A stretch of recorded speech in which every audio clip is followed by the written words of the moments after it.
The drive to the cabin is exactly what Emma needed to get her mind wrapped around her new life. The last 6 months had felt like utter chaos after the divorce. Having to move into a new place, rearranging her smaller budget. Hell, she even had to get a new Netflix account. It felt like the world was going to twist the dagger as long as possible. And then the way people treated her. All Emma wanted to do was get back to normal, or at least whatever the new normal would be. But people talking to her like every word could break her, it's a divorce, not death, right? The road to her grandfather's cabin was a winding path void of structures. The dense wilderness surrounded her from all sides. Small brushes clumped to the side of the road, desperate to try to reclaim the ground taken by the unnatural asphalt. Her grandfather had passed away a year back of a heart attack. Apparently, he had been spending almost all of his time in the cabin before he passed. Emma's grandmother had no desire to visit the cabin, so she asked her if she wanted to stay at the remote location and help get it ready to sell. She guessed her grandmother had no desire to visit the location where he had had the heart attack. The idea of him being alone when it happened made her shudder. She had to push away the thought and focus on the task at hand. Emma needed the rent-free bed, and her grandmother needed the help. This would be an excellent opportunity for her to work. Emma created digital artwork for clients, which provided her with a flexible schedule and a bit more freedom. She loved her work, but she had not taken on a contract in the last 6 months. Emma turned off the main road onto a dirt path that led to the cabin. Her small car struggled with the uneven trail. She could feel her tires gaining and then losing traction. Emma grabbed her phone and paused the music as she slowly made the final stretch of the trip. She chuckled to herself about how that made no sense. Like her tires would somehow work better without the music, but she had to admit it did somehow feel safer. After a tense 10-minute drive, she saw the cabin crest the hill. Other than some downed branches and leaves covering the front porch, it looked like it was in good shape. She parked the car and got out to inspect the property. The grass was tall, but the stone steps leading up to the front door made the walk manageable. She pulled on the screen door and noticed it was locked. It felt heavy for a screen door. Was it made out of iron? Emma got out the keys for the property and unlocked the screen door. She then started working on the locks on the main door. It suddenly dawned on her that the front door had 3 deadbolt locks. When did Grandpa get so crazy about security? It took a moment for her eyes to adjust to the lack of light in the cabin. It had a faint, musty smell like stale air. Emma reached out to flip on the light switch. The living room was suddenly bright and inviting again. Well, at least the electricity is still on. She set her bag on the floor and went to look at the router on the side table. All the lights blinked with activity and the globe symbol glowed at the bottom. "I'm guessing I have internet as well," said Emma under her breath. She took a moment to look through each room. She figured she should take inventory since it would be her responsibility to get things packed up over the next couple of months. The main bedroom had a gun safe she did not remember seeing before. Emma never thought her grandpa was interested in hunting. She gave it a slight tug on the handle and to her surprise it opened. She decided to close it. Guns made her slightly uncomfortable. Emma was also surprised to learn that a security system had been installed. When she turned on the TV, a view of all 5 outdoor cameras came up. It even looked like the laptop at the desk was set to view footage stored on the cloud. The thought of her grandfather joining the 21st century made Emma smile. He always was willing to learn something new. He stayed sharp till the very end. She decided that was enough poking around, plenty of time to look through her grandfather's things when she packed up the place over the next couple of months. Now she needed to earn a paycheck to get that nest egg going, and the only way to do that was to get on her laptop and complete some work. The hours melted away with little effort. The quiet of the cabin in the woods unlocked the full depths of her creativity. The trees wrapped around the remote structure, keeping the secrets within a mystery to all. Not a single creature seemed to stir in the dense foliage. Emma had not been this productive in months. After completing the contract and sending it over by email to her client, she celebrated with a bottle of wine she found in the cabinet. It was cheap, but the warm feeling felt good as she watched the sun descend below the tree line. She hoped this would be the first of many successful days of work here at the cabin. This area was perfect for long hours of uninterrupted work. It suddenly dawned on her that she had not seen any wildlife. Even the birds appeared to be absent from the scene. Perhaps she would invest in a bird feeder the next time she was in town. With nothing else left to do, she started poking around her grandfather's desk. He had a stone arrowhead, books, and printed out documents covering it. She picked up one of the books and thumbed through it. The title, The Missing Tribes of Native America, seemed like something her grandfather would have enjoyed. It brought her back to being a kid and remembering the annual trips to Florida. He used to love telling her historical facts on long road trip drives when everyone else had fallen asleep. Emma noticed the printed out documents looked like web pages about the mound builders and theories on what happened to the tribes. Some of them pointed to possible locations for unexplored mounds. The locations highlighted happened to be near the cabin. Was he looking for Indian artifacts? Emma then saw a hastily written note at the bottom of one of the pages. As she read the sentence, she felt the blood drain from her face. The mound is still occupied. Her mind quickly put away the thought. What did that even mean? Someone else owned the land is what she settled on. Just an odd way of putting it, Grandpa. Her focus then moved to the laptop. Emma tried the power button, but nothing came on.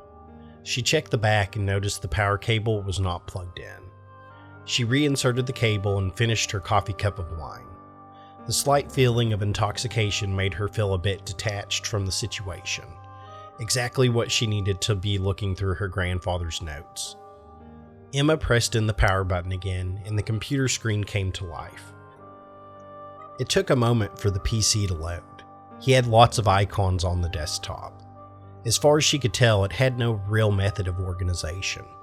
However, one folder caught her eye called Mounds. Emma opened the folder and found a list of MP4 files titled by different dates. She decided to pick one at random and open it. The glow of the forest footage lit up Emma's face. It looked like a cell phone video her grandpa took in the woods. He was breathing heavy in the video and kept dropping his phone to the side. After a 30-second clip of looking at the side of her grandpa's leg, the camera came back up to focus on a cleared area of land. A swirl of mounds covered the forest floor. One large mound was at the center of the smaller ones, almost like an altar or centerpiece. The camera began to move towards the larger mound, but then suddenly cut off. The media player automatically started the next video. It looked like it was night now, and she could hear her grandpa struggling for air as the camera whipped through some small branches. He then turned the camera towards the forest line and panned across it. The view then whipped to a different section of the woods. His breath began to slowly recover, still heavy but more level now. Her grandpa suddenly dropped the phone into the leaves. Emma leaned into the screen, trying to look at any details on the outside view. However, just as she was about to close the player, she was rocketed back by the abrupt sound of a gunshot exploding from the laptop speakers. After a few minutes of silence and heavy breathing, the cell phone was picked up from the leaves and the camera lens was pressed against the palm of her grandpa's hand. She could hear the sounds of leaves crunching under his feet and then the door opening. The cell phone was thrown on the table with the camera pointed towards the ceiling. Emma looked up and noticed it was the same ceiling. After a few moments, she saw her grandpa pick up the phone. His face was covered in sweat and he had a look of panic that Emma had never seen on him before. Without a word spoken, the footage suddenly stopped. Emma set down her coffee cup and restarted the video.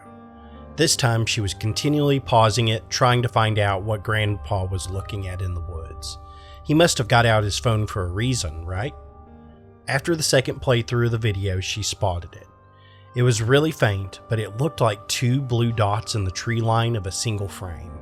Maybe animal eyes? Did they reflect blue when light was shined on them? Emma closed the video and opened the next one. It was security footage from the cabin. It was hours of nothing for the most part. As she skipped around the video, she found footage of a branch that blew in the wind that set off the motion capture, but nothing out of the ordinary.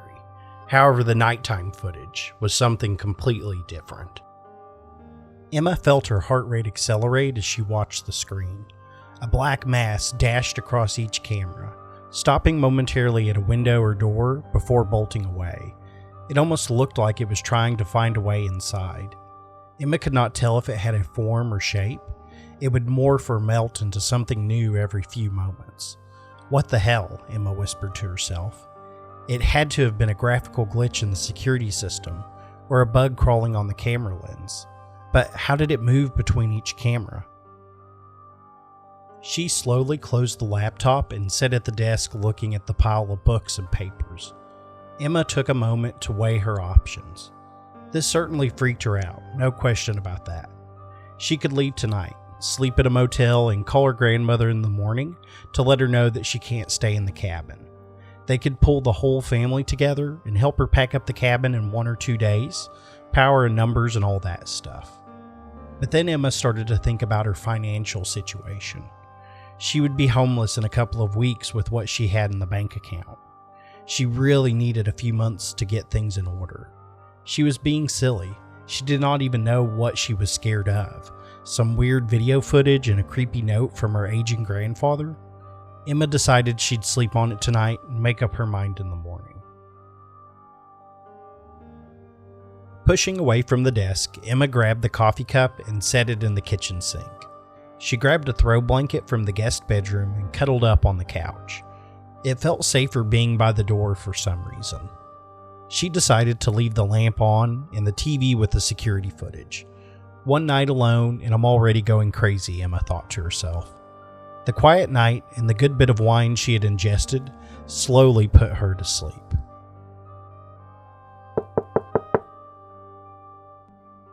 Her eyelids felt heavy as she forced them open. Like sap draining from a tree, her mind slowly came to the realization of why she was awake. A knock at the door had dragged her out of unconsciousness and back into the cabin. Emma grabbed her phone off the table to check the time. The black screen of her phone lit up to reveal the time as 1:34 a.m. Well, one thing was certain. She was not going to open that door. As she stood up from the couch, Emma froze in place as 3 light knocks echoed through the cabin from the door. Emma slowly moved towards the side window and peeked out of the curtain. She set her phone down on the side table by her keys.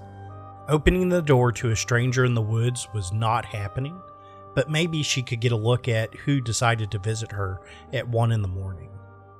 Slowly, she moved the curtain to the side. It took a moment for her eyes to adjust to the darkness. At the cabin door was a young boy, no more than 6 years old, shaking from the cold forest air. "What are you doing out here?" said Emma towards the window. The boy turned towards her and did not respond. He just stood at the door with tears rolling down his pale cheeks. Emma thought about it for a moment and realized the boy could be hypothermic from the cold. She moved towards the door and was preparing to unlock it, but something deep inside her told Emma to slow down. She looked up from the door and towards the TV screen. The security cameras did not show the boy, but a black mass moving and morphing between the door and the window. The same thing she saw in the security footage on her grandfather's laptop. She stepped back from the door while staring at the screen. Emma moved her gaze from the screen to the side window. The boy had his face pressed against it, looking inside. Instead of fear and tears, it was now an expression of rage that the young boy wore. His arms extended an impossible length compared to his height to touch the top of the window. A claw-like hand dragged down the window, making an unnatural whine that echoed through the dead silent night. "Go away," screamed Emma at the thing outside her window. The thing's face suddenly changed to a confused expression. It tilted its head a near 180-degree angle. "Go away," it mimicked in a perfect tone and pitch to her own. It kept repeating the words, like they had just come into existence when spoken. After a moment, it stopped repeating the phrase and turned back towards the door. Emma could see the doorknob turn back and forth. However, the multiple locks kept the barrier firmly in place. She jumped back as she felt the entire cabin shake from a thunderous blow to the door. She could swear she saw some of the wood frame crack from the hit. Her mind whirled with one thought now. It tried to lure me out, and now it's going to break down the door to get me. Emma instinctively ran from the living room to the guest room and locked the door.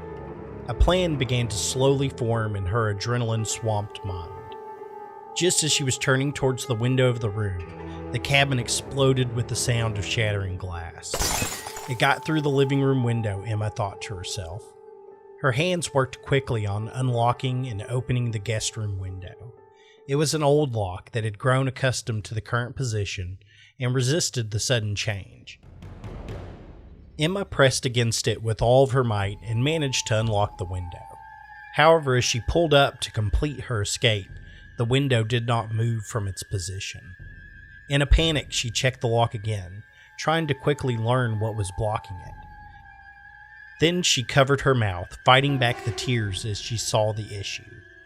2 large nails had been driven into the window to prevent it from opening. What was meant to protect the cabin was now trapping her inside. Emma heard the thing rampaging through the room beside the guest room. It was looking for her. She started searching the room for anything she could use as a tool, something that could help remove the nails. Most of it was trinkets and baubles that people end up collecting in the course of a long life. However, on the shelf was an old pocket knife that had been left and forgotten. Emma grabbed the knife and pulled the blade free. She started working on the edge of the nail head, slowly working it free from the wood. She managed to wedge the blade under the head and push down on the knife to use it like a lever to pull up the nail. The wooden frame made a slight groan as the first nail was removed. She then heard from behind her the doorknob turn and shake. Emma quickly started to work on the second nail. This one was driven a bit deeper into the wood, making it difficult to get the blade under the head of the nail. She worked feverishly to remove small splinters of wood away from the nail, stabbing and gouging the frame. "Come out. It's okay," said a familiar voice from behind the guest room door. Her mind raced as she tried to remember where she had heard this voice before. Emma did not respond, but instead continued to work on removing the nail from the window. "Come out and join me," said the voice firmer this time. Then the pieces fell together in one moment of remembrance. It was her grandfather's voice calling to her from behind the locked door. The knife's edge managed to slip under the second nail head.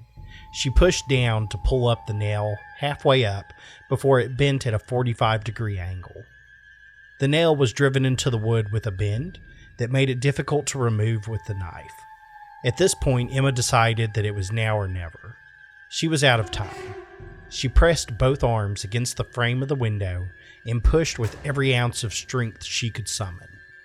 The thing was now banging on the door, howling in a pitch and tone that changed every few seconds. The deafening screech motivated her to push even harder on the window. At last, it gave way with a splintering sound that cracked the frame. Without hesitation, Emma crawled through the window into the cold night air. The old nail, still lodged in the frame, dragged across her back, tearing her shirt and cutting into her flesh. She winced at the hot flame of pain, but continued forward.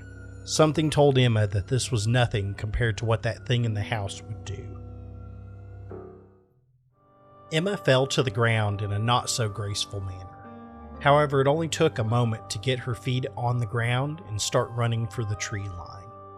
The cold night air burned her lungs as she took in ragged, deep breaths of air. She found a dense brush and dipped inside it, laying flat on the ground to try to make herself small. A blast of noise came from the cabin as the door gave way. The light from the window disappeared behind the shattering sound of the lamp. The thing crawled outside in one swift motion. Its form had become strange, with limbs spanning different lengths and sizes. It brought up its head and started to huff the air with a low growl between each intake of air.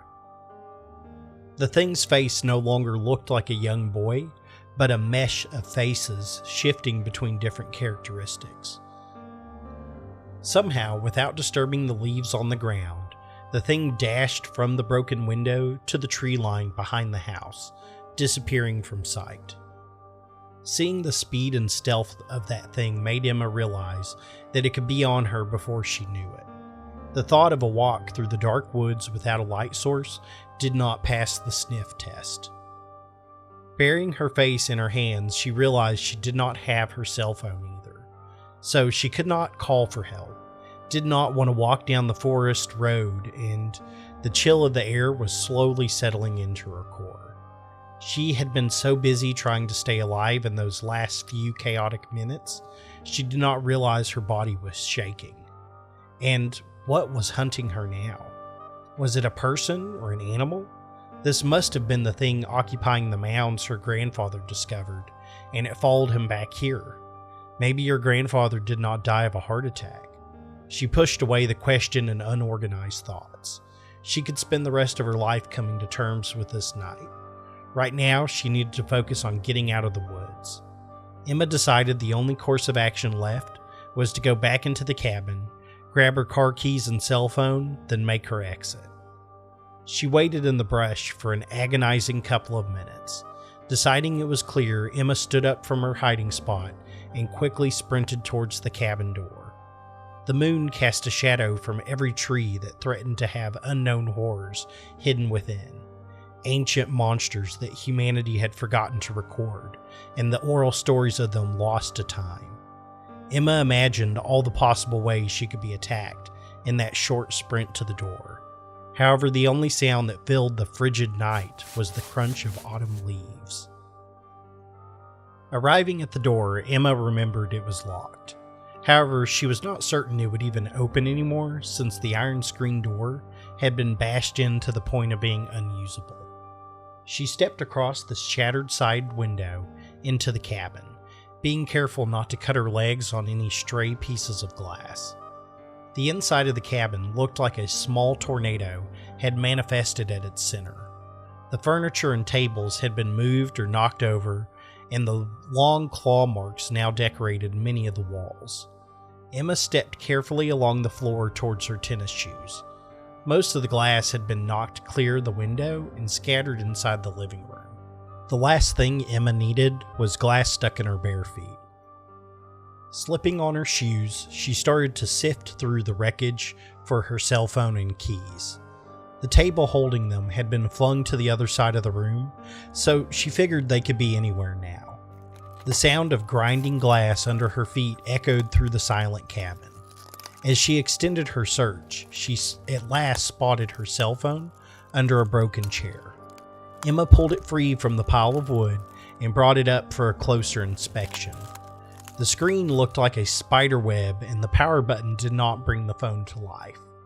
Letting out an extended breath, she slipped the phone into her back pocket with a knife and continued looking for the keys. Walking down the hall, she spotted the splintered remains of the guest room door. The claw marks covering the door sent a shiver down her spine. Instinctively turning away from the sight, a new, more terrifying one quickly replaced it. Moving through the window was the mound creature. Its extended limbs stretched to cover the distance to the floor, while its head looked behind it towards the tree line.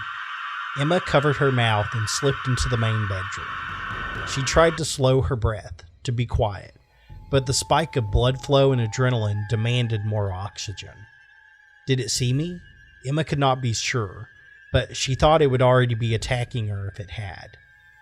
Escaping through a window would not be an option this time, since the bedroom only had a skylight ceiling.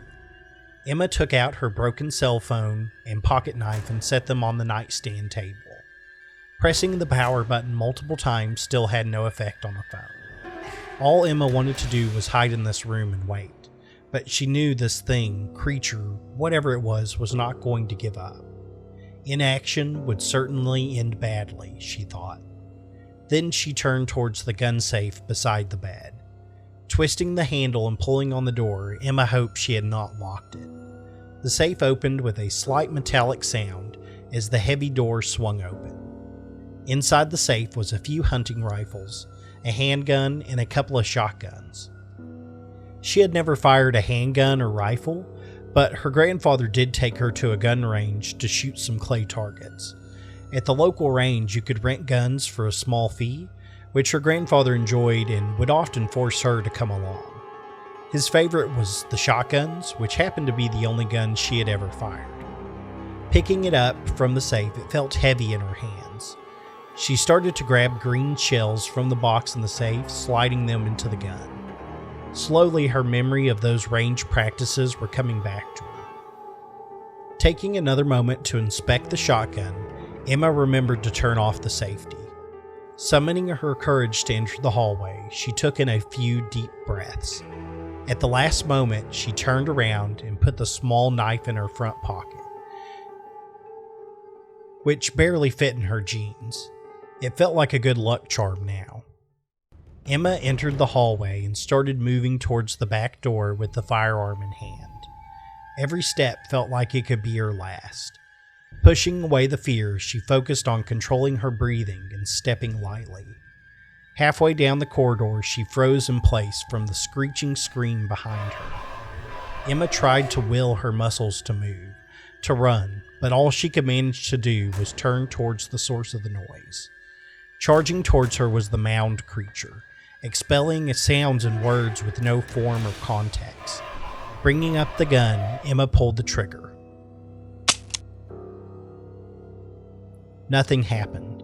A sudden moment of clarity emerged from her mind. She had not chambered a round into the shotgun. Pumping the fore-end loaded the round, and she brought up the firearm again. However, the mound creature had already crossed the short distance and knocked the gun out of her hands. With its other free limb, it slammed it into Emma's chest, sending her flying into the wall. In an instant, it felt like the world had been turned upside down. Her head throbbed from hitting it against the hard surface, and her outer vision was dark and blurry. She tried to get her feet under her body, but Emma was unable to coordinate the movement and instead pushed her feet ineffectively against the floor, only sliding a few inches away from the approaching monster. The mound creature stood over Emma and let out a roar, not one of rage, but of victory, celebration for the coming feast.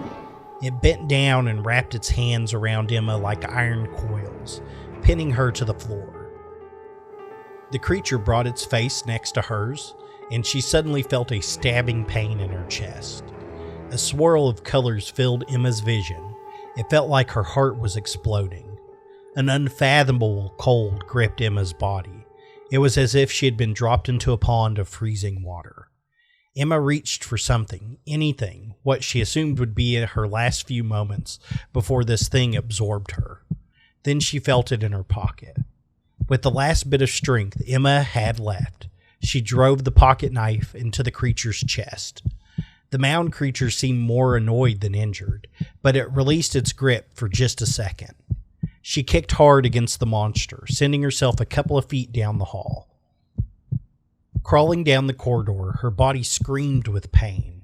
Screeching, enraged at the disruption, the mound creature moved to trap its prey again. Emma screamed in response as she continued down the hall. It was on top of her in mere moments, ready to resume the ritual. But something made of iron was between it and the prey. The point-blank blast of the shotgun sent the creature bounding away. A black ooze trickled down the hall as it blindly slashed at the walls. Emma dropped the gun and got back on her feet, slowly walking towards the back door. She fell to one knee for a moment, desperately fighting to stay conscious. Her knee landed on something hard. Looking down, she saw her car keys. In one motion, she scooped them up and started moving towards the back door. As she exited the cabin, she got one more look at the thing in the hall. It was grabbing at its face, digging the buckshot out and roaring with pain. Emma hobbled to the car and collapsed into the driver's seat. The tires kicked up dirt as she floored it down the road. She could not see the creature, but she could hear its unearthly scream as it charged outside the cabin. Then she heard it speak. "I will find you again," screamed the mound creature in a symphony of voices. The car struggled to stay on the dirt road, going down the hill. Emma was taking the path far faster than she had done before. The vehicle often threatened to hit a tree, but she managed to keep the course. At last hitting the asphalt road, Emma felt the extent of her injuries.